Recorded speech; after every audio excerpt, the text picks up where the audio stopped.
আপনি কি জানেন মৃত ব্যক্তিরা কখন বুঝতে পারে যে তারা মারা গেছে? মৃত ব্যক্তিরা প্রথমে বুঝতে পারে না যে সে মারা গেছে। মৃত ব্যক্তির মৃত্যুর পরে আত্মীয় স্বজনের কান্নাকাটি, গোসল দেওয়া, কাফন পরানো, এমনকি কবর দেওয়ার আগ পর্যন্ত সে মনে করে মৃত্যুর স্বপ্ন দেখছে।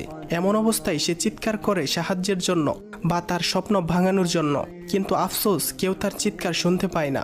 যখন সবাই তাকে দাফন করে চলে যায় তখন মৃত ব্যক্তি একা হয়ে যায়। ঠিক তখনই মহান আল্লাহ তাআলা তার আত্মাকে পুনরায় তার দেহের মধ্যে ফিরিয়ে দেয়।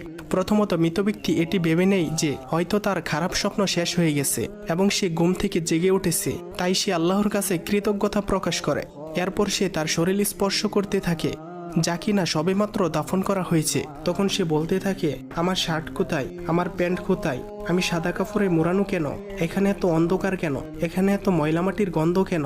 তখন সে আস্তে আস্তে বুঝতে পারে যে সে সত্যি মারা গেছে, এটি কোনো দুঃস্বপ্ন ছিল না।